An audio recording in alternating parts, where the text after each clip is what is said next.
diamond from within. BFF, we rise above, stronger together, we shine with love.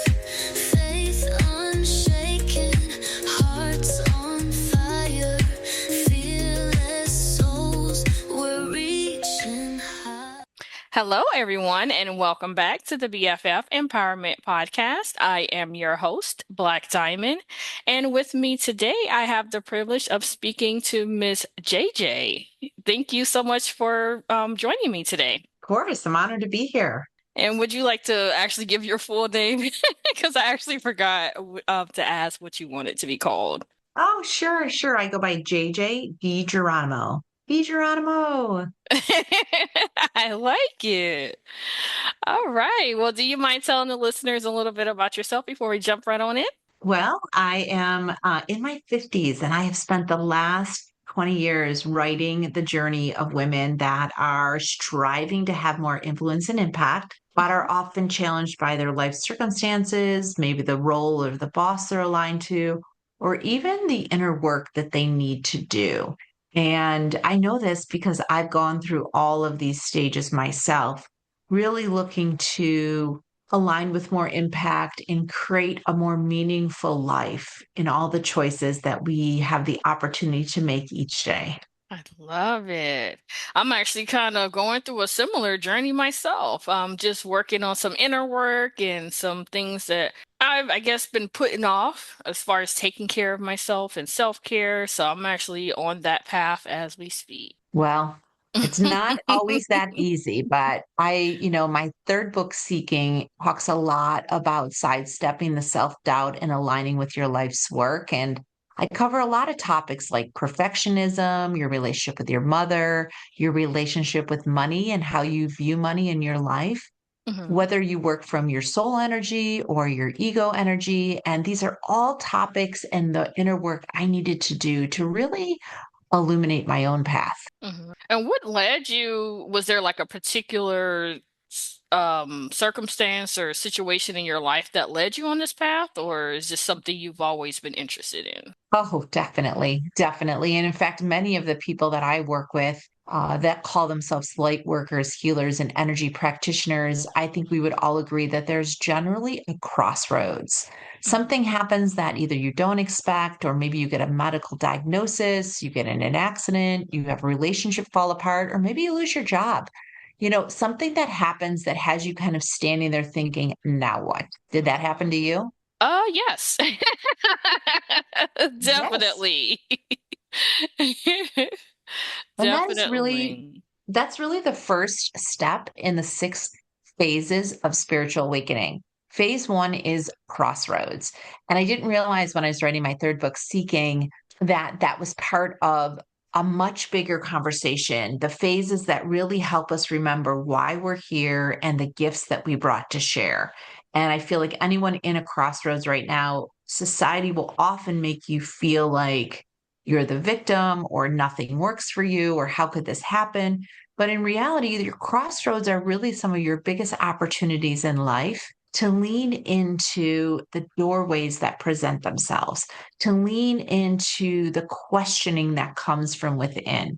And so I think for so many of us, going through a crossroads should really be celebrated as an opportunity to emerge into the next version of your life's work. Definitely, because we're always evolving. You're always learning and growing. Well, at least you should be.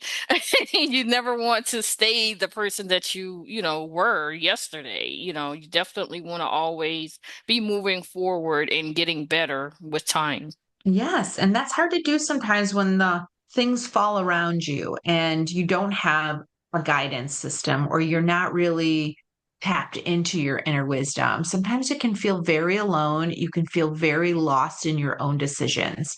But let me reassure you that many of the people that are in my network, Together We Seek, they've all gone through these crossroads, all different types. I think I have almost 200 podcasts now on light workers, healers, and mystics, and really finding that through line that so many of them gone through to really illuminate their own gifts. So rest assured, you are on the right path. What is happening to you is totally normal, and it really is up to you to ask deeper questions. I love it. And so you mentioned 6 phases. What are the 6 phases? Yeah, so the 6 phases came out of so many of these discussions, and they really align to the phases of the moon. And today, we're having a full moon, but for wherever we are in the season, the phases align to each stage of the moon. And I think for many of us, we start in the darkness when the moon is dark, and we are trying to figure out where to go, what to do, why is this happening to us, this crossroads that we're experiencing. For many of us, we may allow ourselves to start getting curious, asking ourselves more questions, looking around us, seeing what's presenting itself in our path, opportunities are opening up, what invitations are we getting, maybe what books are we reading. That curiosity is phase 2. And really Hmm. just getting curious of what is crossing your path. Maybe you don't know why yet, but you're noticing that other things are crossing your path that you may or may not notice before, but are definitely creating curiosity on, maybe I should check that out. Or what if I did that? Or maybe I invest in that class. Or maybe I start writing those journal essays down.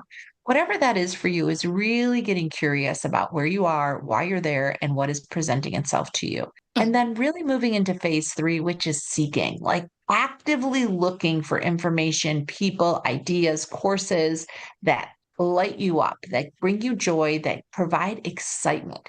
So many of us are stuck in the way we've always done things. And I believe the crossroads give you opportunities to figure out what else you can lean into. Hmm. Okay. I'm liking this so far. It's good. I wish I would have had this years ago. I'm in my 50s now, and I feel like for so much of my life, I felt lost in my choices. I Hmm. definitely had moments of joy. I had moments of celebration, but overall, I'm like, is this it? Is there more? Is there more I should be doing? And I think the greatest thing you could do for yourself is believe that you are on a journey and that it is happening for you. And if you want to know where you are right now in your 6 phases of spiritual awakening, you can take the quiz, which is totally free. It's quiz.jjdigeronimo.com. And it'll tell you exactly where you are in the phases. And if Hmm. you want to put your email in, it'll give you podcasts and chapters you can read in that particular phase. So Hmm. you can learn right away where you are and what you should be doing. And I can assure you that you have many people that have joined you on this journey. Oh, wow. I like it. And so what is phase 4, 5, and 6? So that's really when you're getting into learning more about who you are and what you are here to do. And I think for many of us, once we start to get curious and start seeking, we often start shifting our frequency. And the frequency is sort of what you radiate out. And many of us don't even know where our frequency is. And the way I think about it is really like a radio station. What is the vibe you're putting out in the world? Because your vibe definitely attracts your tribe. And so Hmm. oftentimes we don't even know what our vibe is. We don't know if we might be a practicing polluter or we are a shiny, bright light. And I think for many of us, we can really take some personal assessments to understand where am I in my journey and how am I vibrating with the rest of the world. And so, 3 things that I generally do is I take inventory on what am I watching? Like, what am I watching? How much of my time am I watching other people's stories, things that are happening in the world? What am I paying attention to and what am I watching? Hmm. Second, what am I talking about? What is the information I'm sharing with others? Am I a low vibration or am I a high vibration? Do I talk about all my problems or do I talk about opportunities and things that excite me? Hmm. And then the third thing is like, what do I say in my head?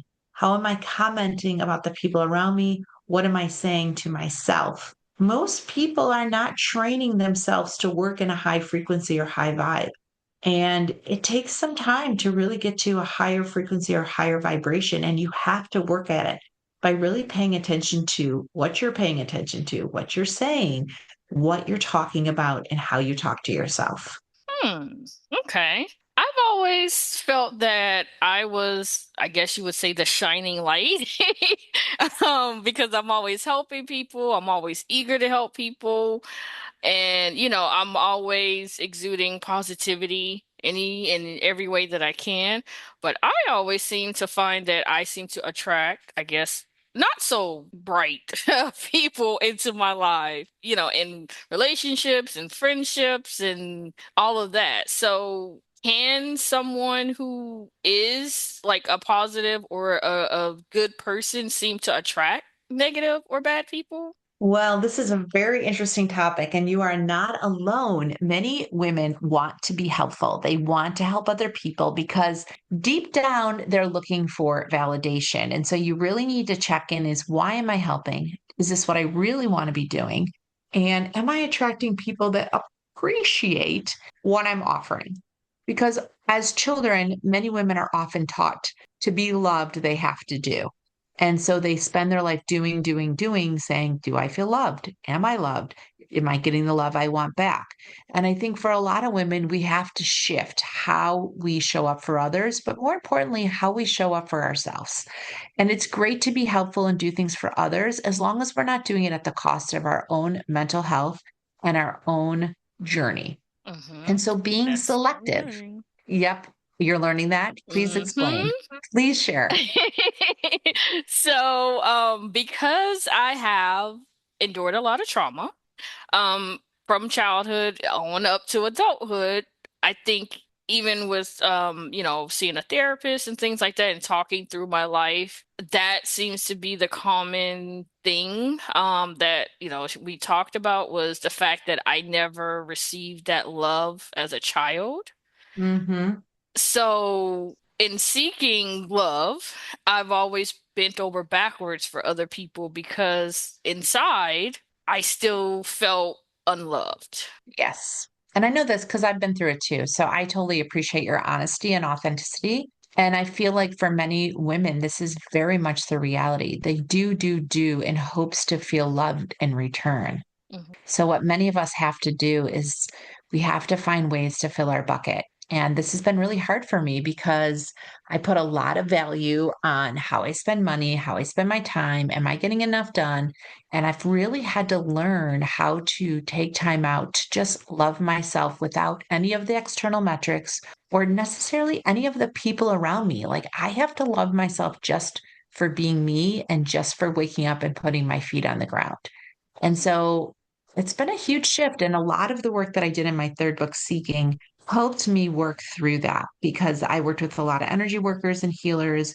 I did a lot of journaling. I did a lot of meditation. I worked really, really hard on being in the present moment so that I could really experience what is happening minute by minute rather than being in my head, which I spent a lot of time in my head sort of planning what I was going to do or focusing on what I've already been part of. And I really took away the opportunity to be in the present moment where a lot of that love, connection, and joy happens. Mhm. Okay. So I Yeah, I think if you, definitely feel like that is the journey that I'm on. And that's the one thing my therapist was talking to me about is that self-care and taking care of myself. And that's the hardest thing for me. yeah, so I would definitely get the book Illuminate Your Path. It has very specific activities, actions. It really gives you a lot of conversations of people that have felt exactly the way you're feeling and then what they did to move through the different stages. Because once you start to seek for things that really fill you up, ultimately you end up shifting. And when you shift, it's because your frequency has shifted, your self love has shifted. And I think for a lot of people, like we want to shift, but we don't want to do the inside work. We don't want to really prioritize ourselves because we believe that doing for others is going to get us the love we want. And I would say for all the conversations I've had over the last decade, the only person that can show you love in a way that you need it is you. Exactly. Yeah, that was definitely what I learned. And I'm always learning, I'm always doing the inner work, despite the trauma that's happened since and all that. Every time that I find myself in a situation or getting out of a situation, I always do the inner work necessary to get me to where I need to be as far as my personal journey of healing. That's beautiful. And it's beautiful you're such a voice for so many listening because it can be lonely. And a lot of women are like, why can't I love myself? Or why can't I give myself, the space and time to do the work? And I think you sharing your journey is so powerful. Yes, that's definitely why BFF Empowerment Podcast is here, because even though I'm here to empower other people, I'm still on my own personal journey. So no Mhm. one, is basically healed fully. You're still, it's going to still always require that work um on yourself, as well as, being here to help others. Absolutely. Absolutely. And one of the things that I really just learned, honestly, within the last month that has been so enlightening for me is think about all of these beautiful souls, not here on planet, but wanting to come down here and have this experience of being a human, learning how to maneuver this planet and everything that's happening, and creating space to allow our gifts to emerge. There's plenty of souls that have wanted to come down here and do this work, but you have been selected to do it. You were lucky enough to get a human body and come down on the planet and experience how to move through these life experiences so that you can learn more about yourself, but more importantly, is to bring forward the gifts you chose to bring with you. And something about that to me is so exciting because it really makes you feel lucky that you had the opportunity to come down, to have this body, to have these ways to communicate with other humans. And now you have this opportunity to dust off gifts you brought with you. I love it. Yes, definitely. I feel like that is my purpose. A lot of times we search and we search and we wonder, what are we here for? What are we here to do? But I feel like, yeah, my purpose, despite everything I've been through, has always been here to empower and help other people through what they're going through, have been through, or may go through, because you never know what someone is going through. That is spectacular. And I feel like if you just remember that every day you get up is like, oh my gosh, I'm here to share my gifts. I'm here to help others on their journey. Like you're already winning. You're already filling up your bucket. You're already starting at a higher frequency before you even do anything in the morning.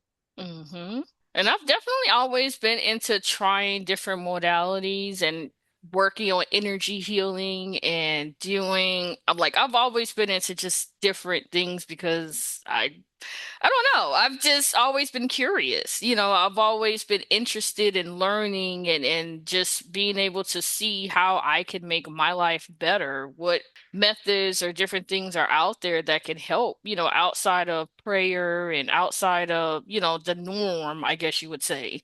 Oh, you would love this. I think you're going to love the book, Illuminate Your Path. And I think you'll find so many amazing light workers, healers. And I think one of the best parts of the book is the appendix because it's all the healers, light workers, and people that practice ancient wisdom that I've worked with. So it's a trusted guide of people across the world that can meet with you online and on Zoom and just find ways to help you work through whatever may be holding you back. Oh, wow. I love that. And so you mentioned your third book. So is there another book outside of the third book or? Yeah, so I have four books, and my third book is the inner workbook that we spoke of, which is Seeking. And then my fourth book is Illuminate Your Path, which really is the framework to help you understand where you are on your journey as this human. And that reflects back to many chapters in my third book, Seeking. But Illuminate Your Path gives you a framework. And I really love that because that has emerged out of my own podcast. And I feel like it gives people the ability to understand where they are and where they have the opportunity to lean into. Okay. And what formats is that book available in? Right now, it's in paper book and Kindle, and in the beginning of August, it will be in Audibles. Ooh, that's my cup of tea. I love my audiobooks because I love listening to books while I clean, while I work out, while I, just do my normal everyday thing. That's my favorite self-care pastime is to listen to books while I'm taking care of what I need to take care of. Oh, you and me both. I do the same thing. And I do the definitely same thing. listening to books that will help, lift my spirits, help me with, personal improvement, things like that, self-help. I love listening to those type of books while, I'm cleaning or, just doing everyday things. That's beautiful. I love it too. I really am a constant learner, and I use my device as tools to raise my frequency. So if someone is interested to start a journey of, raising their frequency, what would be your first step for you to tell them what they need to do in order to get started? I think taking a personal inventory of how you're living your life and kind of inventorying your internal conversations, your external conversations, what you're watching, what you're listening to, what you're talking about. I think if you had a little sheet of paper, you could just sort of jot down different conversations you have each day. And you could put a plus or minus, like, does this fill me up? Does this make me feel good? Or does this take me down? Because your frequency is constantly shifting. Hmm. And depending on the conversations you're in, depending on what you're talking about in your head or with another person, depending on what you're watching, you move your frequency up and down. And so, if you want to raise your frequency, you have to be very mindful of why and how you are engaging with other people and with the world. Definitely. Yeah, I found myself I stopped like watching the news just because I Yes. felt like it was so depressing. Like everything was, I mean, you hear, you know, positive stories scattered in here or there, but most of the time it's always something bad. It was always something bad, and I'm like, I can't do this. Like I know bad things happen in the world, like unfortunately, but I don't want to just constantly just be hearing this every single day, all day. So I stopped, you know, watching the news. I'll get the important updates that I need, you know, through other methods or Googling or, you know, things like that. But just watching the news, I can't. I think it's very similar to my life. I really have to pay attention to what I pay attention to, and even things that I sign up for. Like if I don't have a good vibe in the conversation or the invitation, like I really put my hand on my heart and I'm like, does this feel good? Does this feel good? And I just put my hand on my heart and I just listen. Hmm. And I know if it feels good or not. And if it doesn't feel good, I do not feel obligated to do it because I know if I say yes to something that does not feel good to my heart, it's going to take me a while to shift my frequency back to a higher level. And I'm not going to compromise my frequency just to help someone out in the event that I know it's not really aligning to what is good for me right now. And some people might say that's selfish, but the reality is like I am the only one that can manage my frequency and I do it very diligently. And guess what? I get really awesome invitations like this.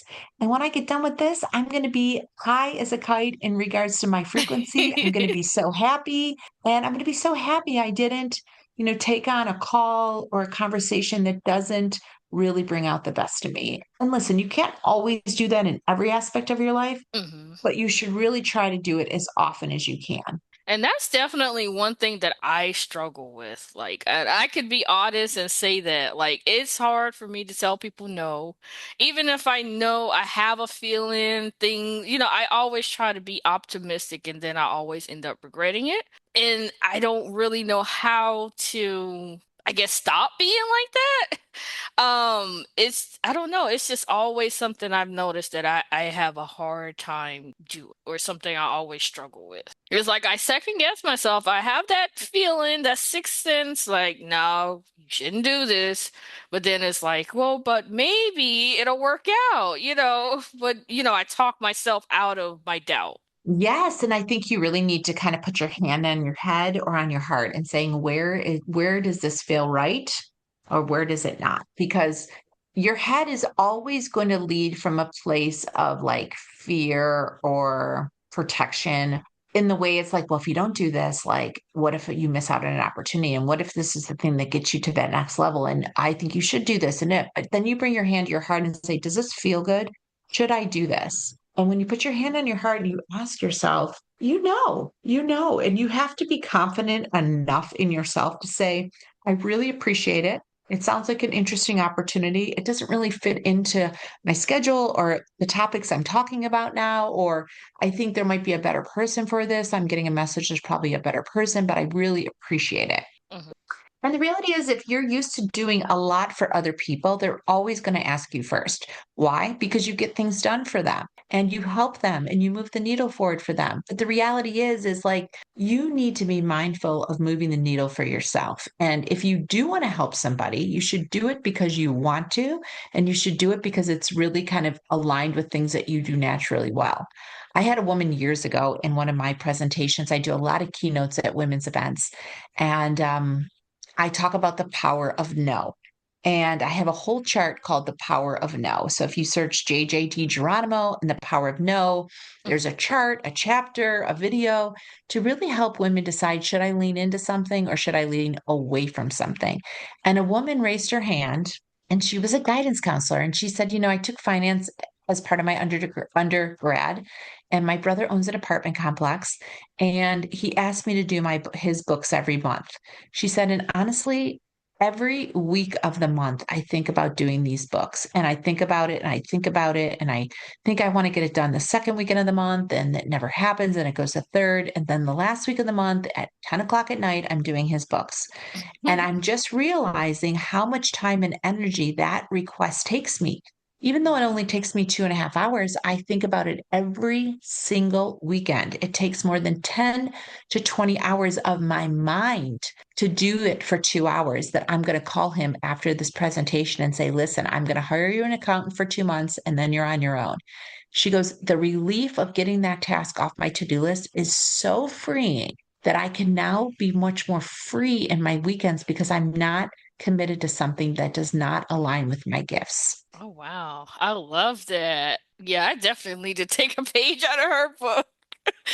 Yes, yes. Just the So, thought of it would just feels like, yeah, my shoulders would just the weight would just go away like immediately. well, that's the thing. And that's self love, right? Self love is loving yourself enough to know what you do and do not want to do.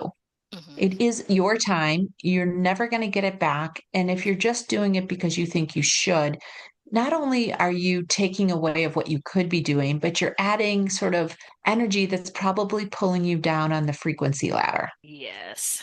And I had to come to that conclusion. Unfortunately, it ended my relationship, but I was like, this is draining me. I can't. This is not bringing me the happiness I thought it was bringing me. So That's exactly unfortunately, right. And being it has to honest about go. that. Yeah, it made me feel bad because I felt like I stayed, because I didn't want, the children to be separated and all of that. But I'm like, this is not healthy. This is toxic. This is a toxic living environment. Not that, anyone was being, abused or anything like that. It was just a constant children fighting and just the non-help. And it's just, I was like, no, you know what? This is not working. That is so great. And yes, it is challenging for the children, of course, but when you have positive energy and love and you talk to them about making choices and investing in yourself, like it could really turn out to something very beautiful. And yeah, the reason we're having this conversation now, I've been at so much peace ever since. Like it was Mm. literally a weight was just lifted like immediately. And it was just like, wow, like you could have done that 2.5 years ago, but you didn't, but you did it now. So, it's good. It is good. And honestly, that is self love. Self love is making hard decisions, knowing what's better for your soul and your light. And yeah, I've been so much happier, now that it's just back to me and my son, and I'm able to do the things that I love. Mm. Well, he sees it, he feels it, and clearly you are a light for others. So you should pat yourself on the back today and be like, good job. Good job, Diamond. Good job. Like you did it. Yes, I definitely do feel like I do congratulate myself because, yeah, nobody wants to be single and no one wants to start over. And I think I've kind of come to the conclusion where I just don't want to be in a relationship. I just want to kind of focus on being a mom and just living the life that I want for myself, traveling and just doing all that I do to help others, but also, working on myself as well. That's so beautiful. Well, great. Congratulations. I love this conversation. I think it's such a great example for people to kind of hear of very tactical things you can do right now to shift your energy, align with what's calling you, and lean into your gifts. Definitely. And I feel like I have been doing a lot of, self-care and self-work on myself. I started back doing therapy. I started back, reading. I'm going outside and kind of just enjoying the air, just the simple things that I wasn't doing for myself. I think that's beautiful and it's not expensive, right? It's just Nope. like prioritizing what fills you up. And I think so many women really get programmed to not fill themselves up, because when women feel full from nature and from their own choices, they're so much more powerful. Definitely. I definitely agree. All right. Is there anything else you would like to add? Any websites, links to your books? I'm definitely going to include anything that you mentioned in the show notes. Well, I'll definitely send you a bunch of links. You can find most of my work at jjddigeronimo.com. And you can obviously find me on Amazon. So I'm looking forward to connecting with you again. And I just really appreciate this. Thank you. Well, we have come to my favorite part of the show where we play What Is She Thinking? So I'll give you 5 random phrases. You'll tell me the first thing that comes to your mind. Don't have to think too hard about it. Just something fun to get to know you after a great conversation. What is she thinking? What are her thoughts? Quick, fast, no blinking. What do you got? All right. So your first one is energy healing is Delightful. life. Love it. All right. Your next one is going to be give me a fireplace, a couch, and A glass of wine. glass of wine.